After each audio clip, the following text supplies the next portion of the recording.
Okay, I think we're recording that now. We're going to hit record here as well.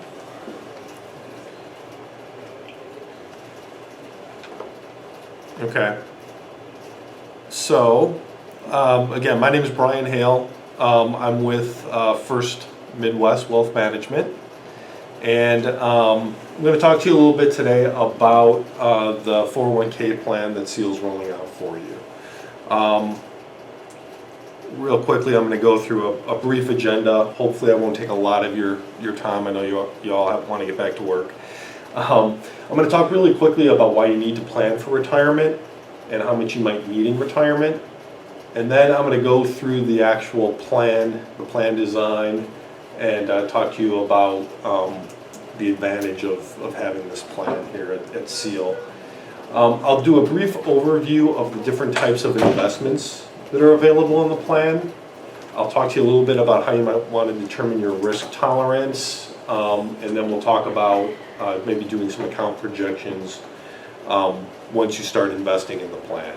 So I'll go through all of this, like I said, relatively quickly. If there are any questions along the way, feel free to ask. Okay, we're a small group, just shout them out.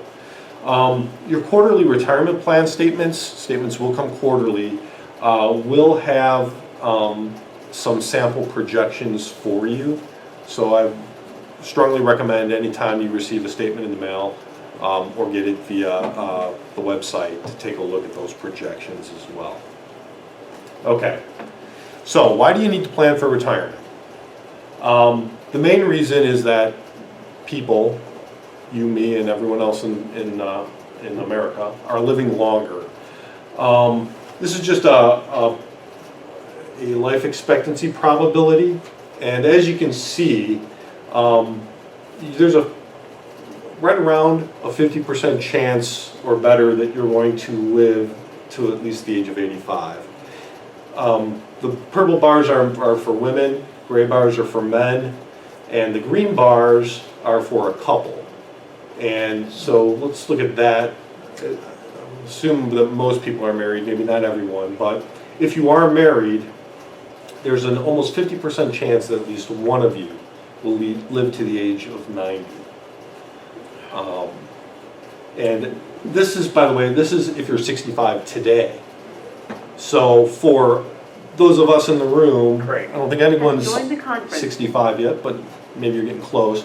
But once you, especially like the younger people, once you reach the age of 65, the odds of you living to 90 are going to increase.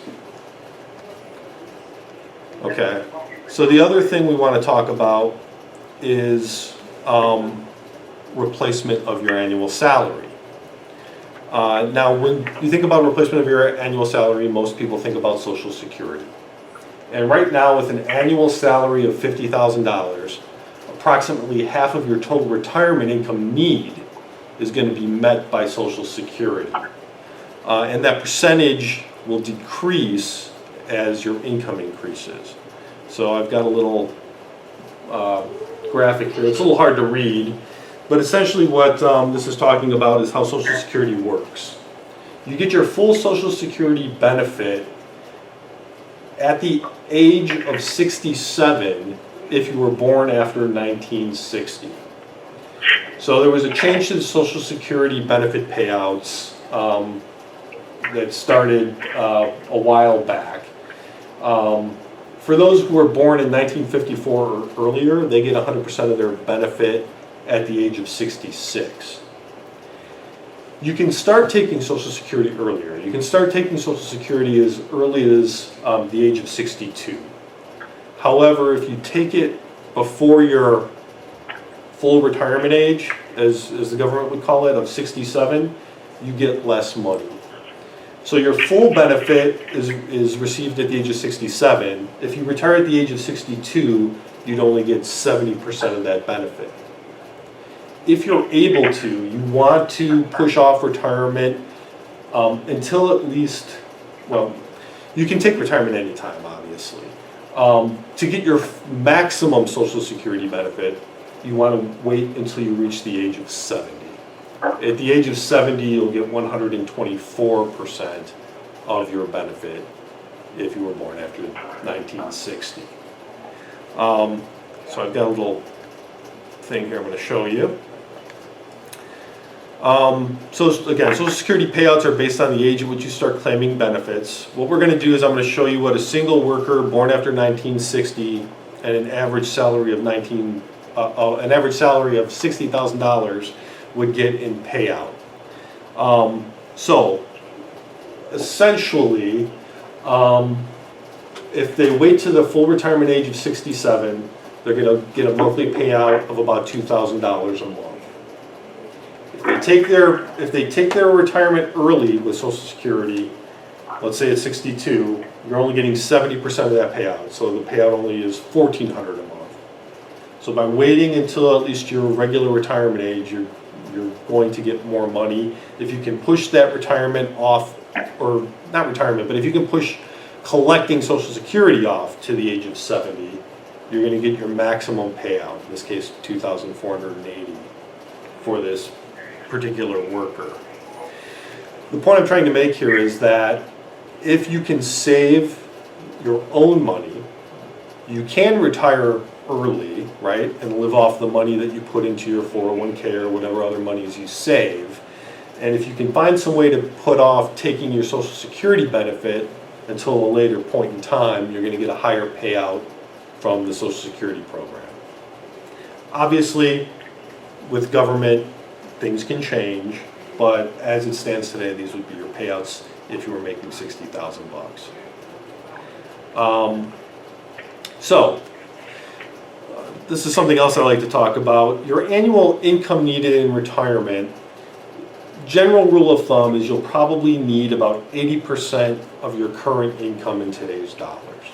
So for that person who's making $60,000, in retirement, it's assumed that they'll only need about 80% of that, or about $48,000 in retirement to cover their expenses. Now there are some assumptions built in there. They're assuming that most of your housing is already paid for, your mortgage is paid off, that type of thing. Obviously, health costs go up.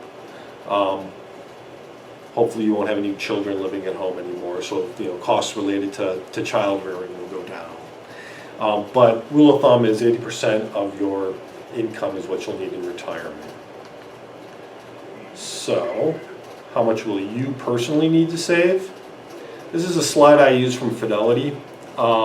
Typically what Fidelity suggests is saving at least 15% of your income for retirement, and that includes your employer contributions. So that whole 15% isn't necessarily on you. What they suggest is that by the age of 67, you have 10 times your final salary saved. And then they've got little benchmarks along the way. So by age 30, you want to have at least 1 time your salary saved. By age 50, 6 times. I'll tell you right now that most people aren't hitting these markers. Okay, so if you're looking at this going, I don't have anywhere near that saved, you're not alone. However, you want to think about saving more. And the easiest way to do that is to increase the amount that you're going to be putting into your 401k.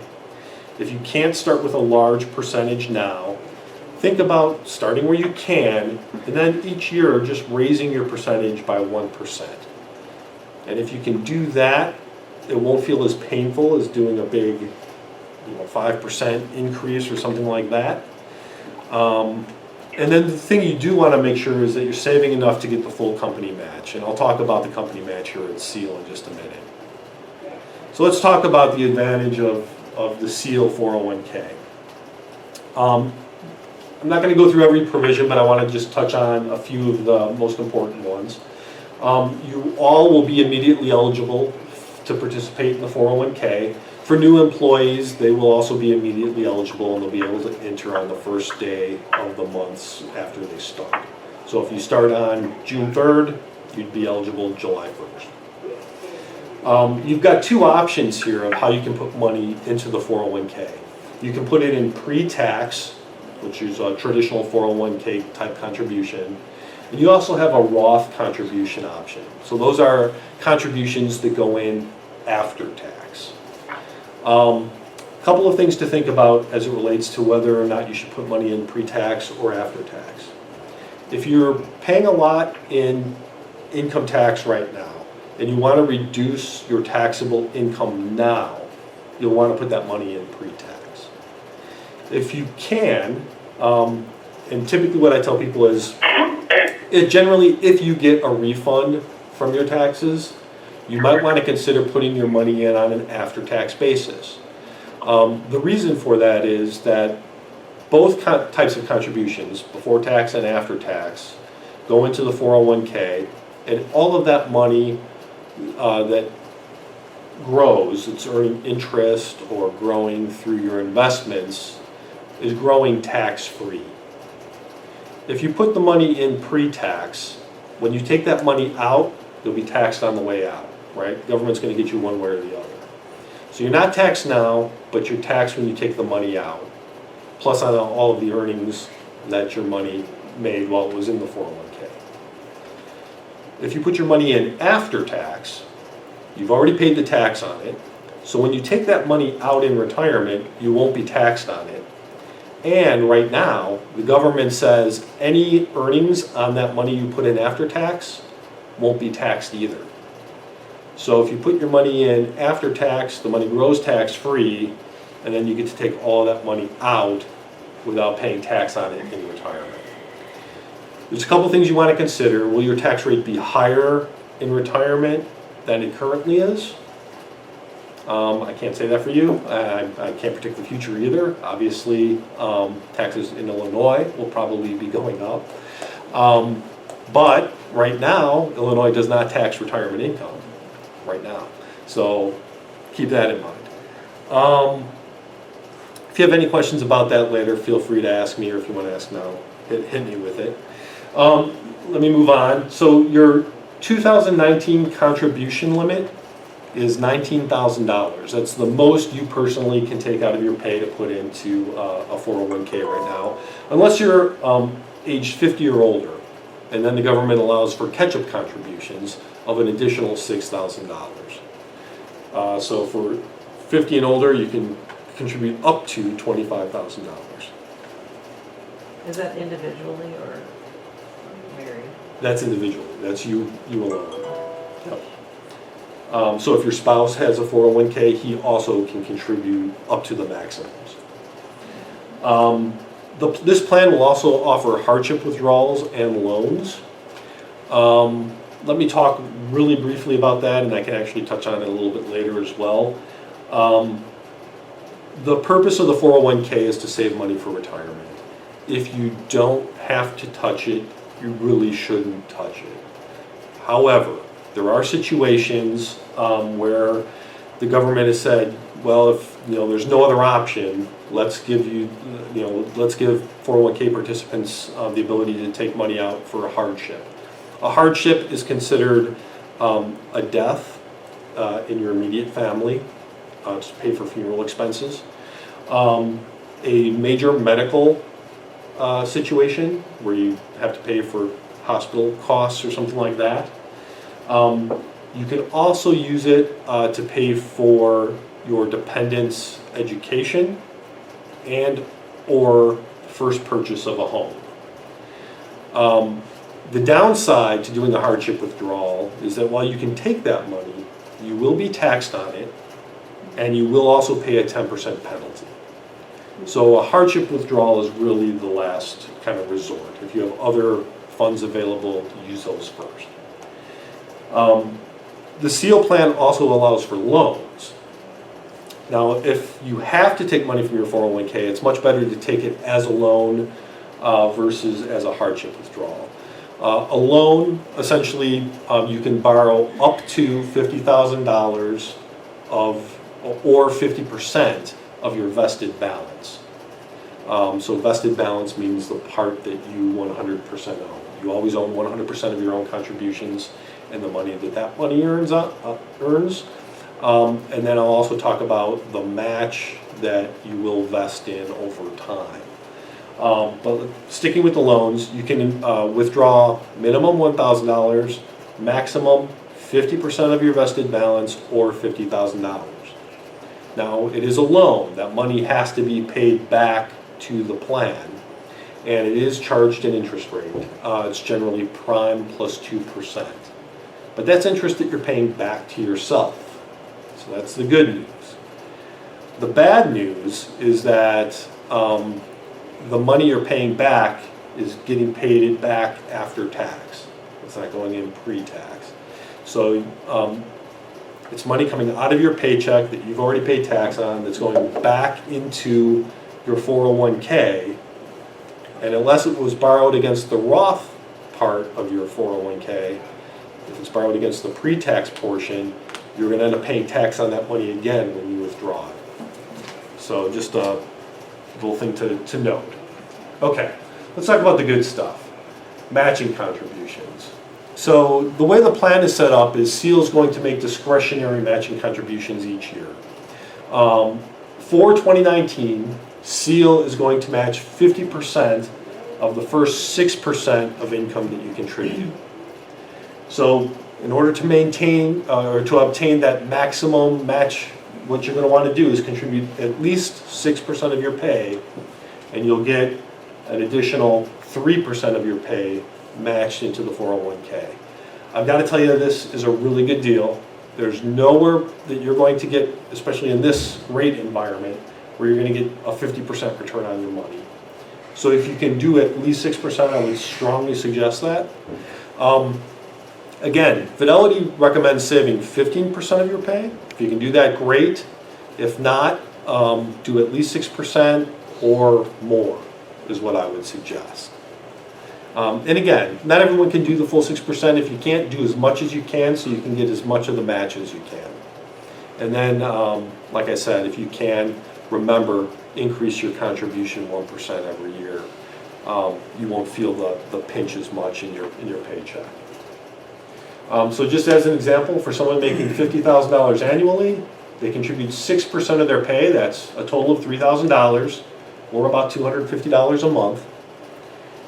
The company's matching 3%, so that's an additional $1,500 that you're getting essentially for free, or about $125 a month. So your total contribution is 9% of pay if you just do that 6%. And you know, if you do 12% plus the 3%, you're at the Fidelity recommended 15%, right? Okay. So let's talk about the different types of investments that are available in the 401k. All of your investment options are going to be mutual funds. You've got a cash or money market type investment that's available. Money market funds are great. They pay a fixed rate of interest. The interest might fluctuate depending on market conditions, but the value of the money that you put into a money market or a stable value fund does not fluctuate. So there's no chance of that money losing value. Bad news is that interest rates right now are not very high.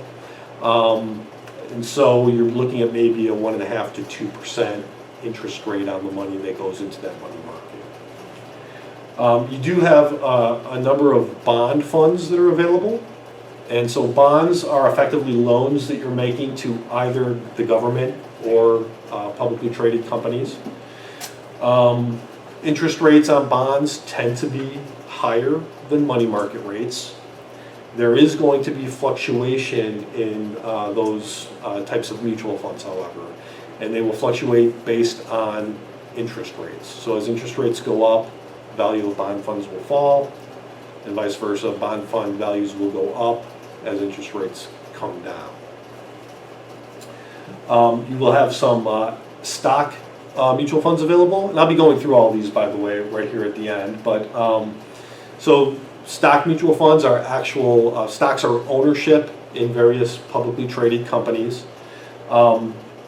The idea of the mutual funds is that you're getting a professional money manager in some cases. If they're index funds, you're getting a broad selection of all of the companies that are in the index. So you're getting a lot of diversification, and that way you're not putting all of your money into one company. if you were to put all your money into one publicly traded company and that company goes bankrupt, you would lose all your money. By investing in a mutual fund, you're getting your money spread out across hundreds of different companies and thereby eliminating the chance of loss. And then finally, we're going to have some blended funds that you can choose from as well. Most of the funds that fall into this category are target date retirement funds, and I'll talk to you a little bit about how those work in a minute. I just want to show you the returns for various types of assets. So this, again, a little bit hard to read, but the green bar is stocks, the blue bar is bonds, and the gray bar is a 50-50 mix of stocks and bonds. And then along the x-axis, we've got a 1-year return, 5-year rolling return, 10-year rolling return, and 20-year rolling return. The reason I show this is because many people come up to me and say, well, I don't really want to put my money in stocks. I don't want to lose my money. And I like to show this because you do want to have some exposure, especially if you have a long time until retirement, to the stock market. Yes, in the short term, in the last 1 year, this is from 1950 to 2017. So in 2017, in that time frame, 50 to 2017, the worst performance for stocks was minus 39%, 1 year. But the best performance was 47%. Bonds, the worst performance was 6%, best performance 43%, and the 50-50 blend, so you've got 50% of your money in bonds, 50% in stocks. In that portfolio, the best performance, 1-year performance, was 33%. The worst 1-year performance was minus 15%. Only, like compared to the minus 39%. Much better, right? That's from year to year. There's a lot of volatility. But let's look at the 10-year rolling, okay? I would assume that most people in this room have at least 10 years to retirement. Over that 1950 to 2017 time frame, the worst 10-year performance for stocks was minus 1%. For bonds, it was up 1%, and for that 50-50 portfolio was up 2%. That was the worst performance in any 10-year period since 1950. Now, the best performance for stocks in that 10-year period was 19%. And again, this is average annual returns now for the 10-year period. And for bonds in the 50-50 portfolio was 16%. Again, the point I'm trying to make here is you want to have diversification. You want to have some exposure to stocks, some exposure to bonds. By having that diversification, it helps mitigate losses from year to year, but in the long run, it will provide you with better returns than, let's say, a money market fund, right? And it mitigates the downside returns. So the average returns, just so you know, average returns for stocks over the last 20 years has been about 7%. For bonds, it's been about 4%. This is just average return over the last 20 years. And for a 50-50 portfolio, it's been about 5.5%. Just in the last 20. Okay. Any questions about any of that? I know I'm kind of rushing through that. All right. I like to show this. It's a little hard to see, but I want to point out a couple of things. So this is year-by-year performance of various asset classes. The dark blue, which is probably the easiest to pick out, is large cap equity. That's essentially the S&P 500 stock market. So what we've done in each year is rank the best performing asset class and all the way down to the worst performing asset class. So if you look at 2018 as an example, large cap equity, or the stock market, had a minus 4% return in 2018. And that was about the middle of the pack in terms of performance by asset class. You can see over the last 20 years, large cap equity has generally fallen in the middle of best performing asset classes. And it's kind of hard to see, but the best return in those 20 years for the stock market, I want to say was 2003, was about, I'm sorry, 2013 was 32% return. The worst performance, I think most people will know, was 2008, and that was a minus 37% return. Cash equivalents, the very light blue, if you look at the top of 2018, that's the money market return. Money market returned the best in 2018 out of all the various asset classes, but the return was 1.8%, which is kind of where money markets are right now. And you can see the cash equivalents, again, tend to be near the bottom more often than the top. So it may be beneficial to have some of your money in the money market, but over the long term, you're better off investing in stocks and bonds. Okay, so last thing I'm going to show you here is a snapshot of the funds that are available in your 401k. At the very top is the money market. We've got a Federated Capital Preservation Fund. And again, that interest rate right now is right around 1.8%. On the bond funds, you've got a number of different bond funds. I've got them broken down into short-term, intermediate, and high yield. So you've got 4 bond funds to choose from.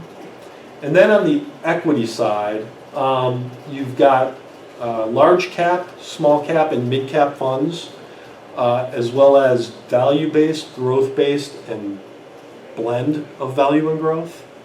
We've also got some international funds here, an emerging markets fund, and a world allocation fund. There's really 2 ways that you can invest your money in the 401k. You can do your own asset allocation. And we're going to have, once the website is up and running, you'll be able to log in and it will walk you through kind of a questionnaire that will determine your risk tolerance and provide you with a suggested asset allocation, which you can use or you can tweak. And if you want, it will even map those individual funds into that allocation for you.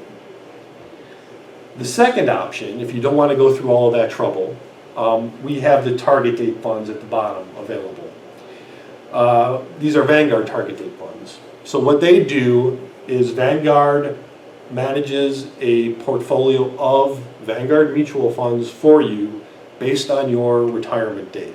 So what you'd want to do is you'd want to pick the fund that's closest to your retirement date. Let's say you're going to retire in 2050. Let's say you're going to retire in 2048. You can pick the 2050 retirement fund. What that does is they actively manage the portfolio so that the further you are away from retirement, they'll have more stock funds in there, but they also have bond funds. And then as you get closer and closer to retirement, they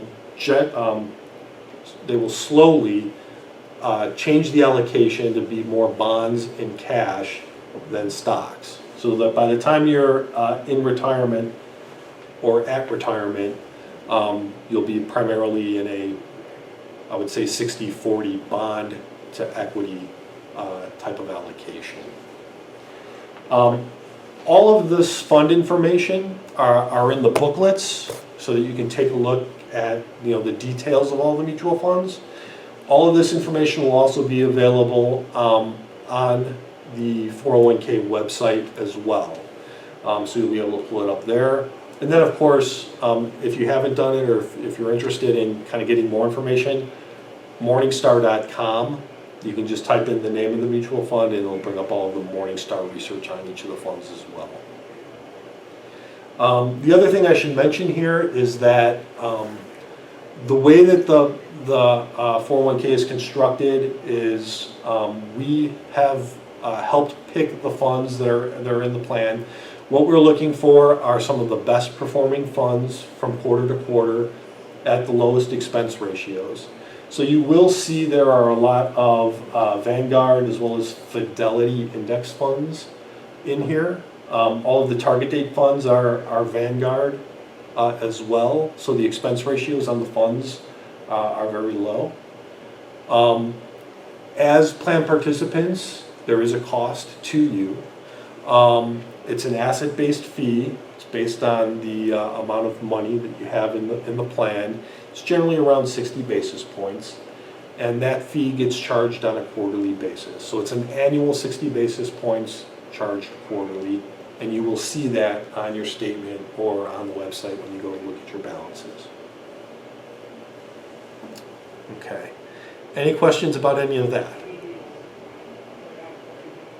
All right. Last thing I'm going to do is talk to you a little bit about the brochure. I've got it on the screen for those who are calling in. This will have all of kind of the basic information, frequently asked questions about the plan. I'm going to pass these out if you don't mind. Just want to pass a few around. I think that's enough.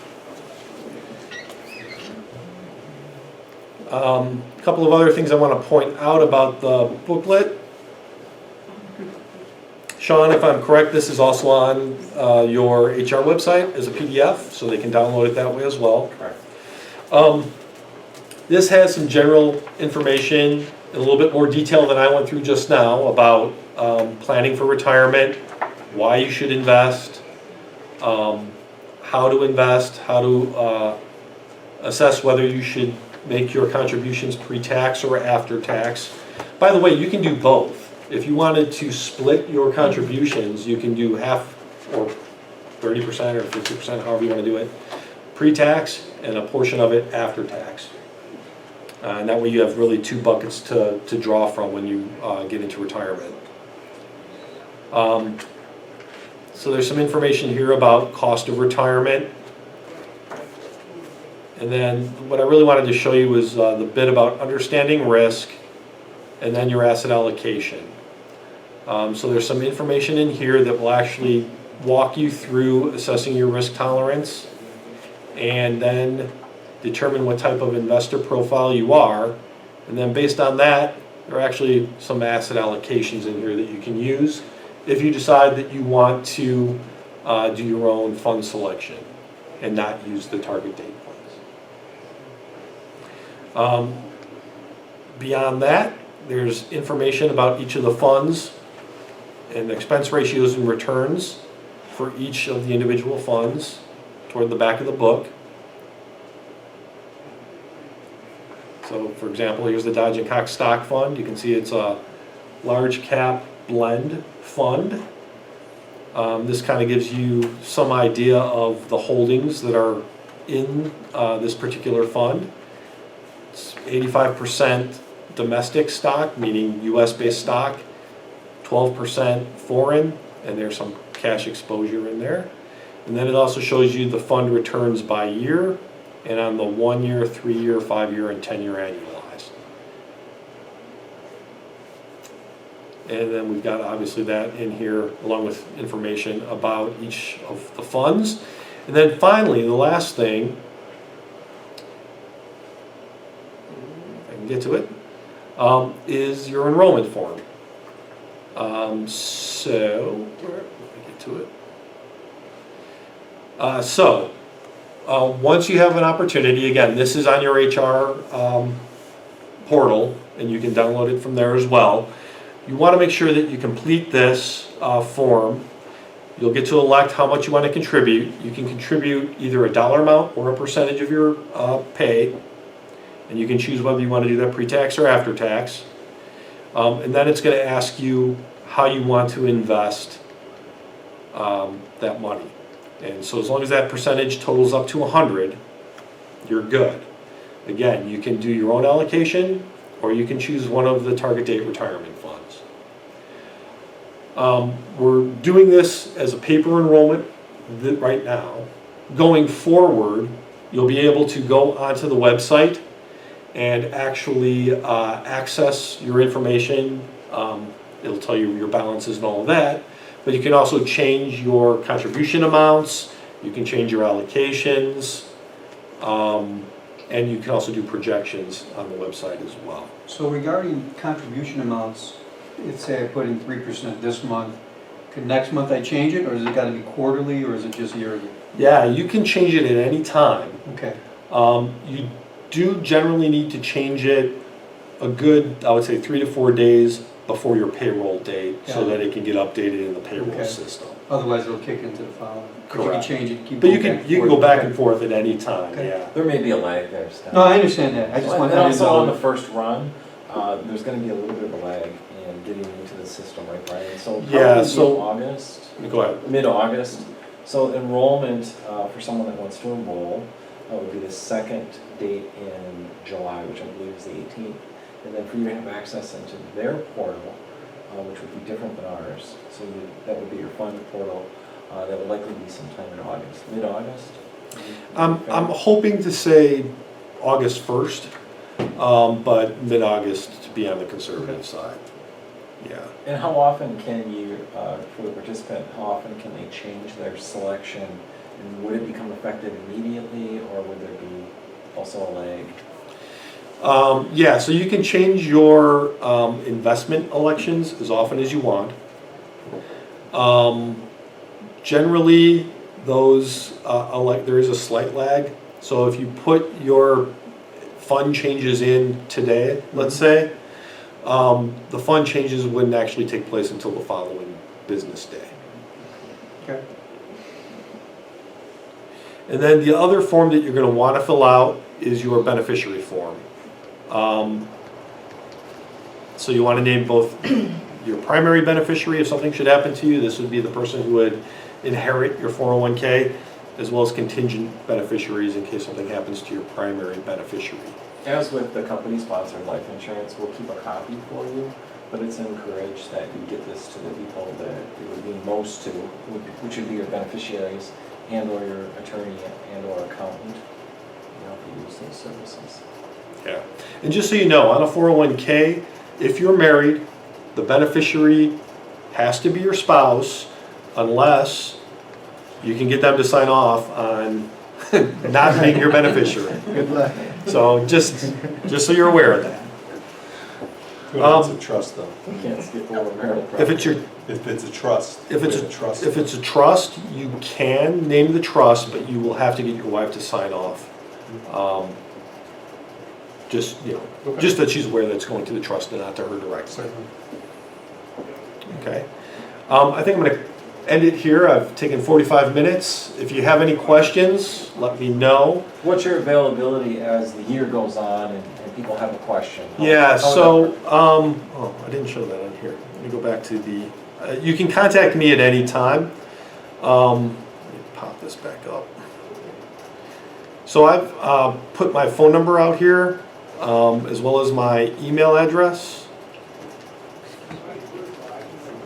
And also in the portal, guys, just on the lower left-hand side, Brian's link will be there. Okay.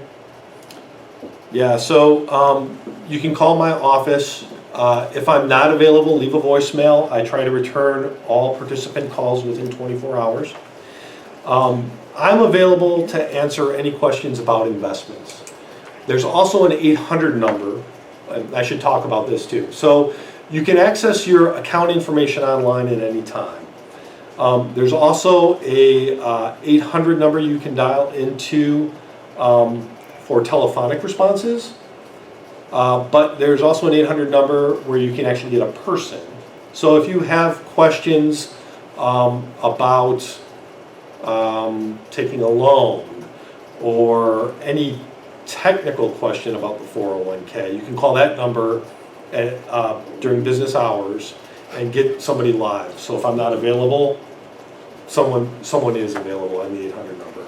The 800 number will be on the sign-in screen for the website, and I'll be providing all of that information to you guys shortly. I'll send it to Sean, and he'll disperse all of that information to you.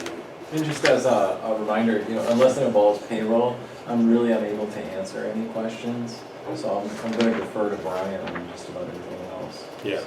I can answer questions generally on how the plan is designed and how it works, but any specifics or technical or investment questions are really handled by the experts. I mean, we're all immediately eligible if you don't get in right off the bat. Is there any type of wait or if we wait for a period to start or? No, you can get in at any time. It's a rolling enrollment. Okay. And then for folks that were part of the merged teams, I have some information offline about your vesting. So, and should we cover that also? Correct? Did we cover your vesting? Oh, did I not? I did not. I apologize. Let's talk about vesting. So all of the employer contributions, again, 50% of whatever you're contributing up to 6%, gets put into your 401k, and you will see that reflected on your statement. From a vesting standpoint, and it's in the book, so let me pull that back up real quick. So for somebody that's brand new to investing or 401k, how would you simply describe vesting, I guess? Ownership? Vesting is ownership. So you don't own your employer contributions until you've worked. You don't own 100% of your employer contributions until you've worked for SEAL for 5 or more years. This is what we're putting into the pot, not... Correct. What you Anything put you into the contribute pot. is always 100% owned by you, plus anything that's earned on that money is 100% owned by you. The SEAL contribution starts to vest once you've worked for SEAL for 2 years or more. You'll be 40% vested after 2 years of service, 60% vested after 3, 80% vested after 4, and then by the time you've worked here 5 years or more, you're 100% vested.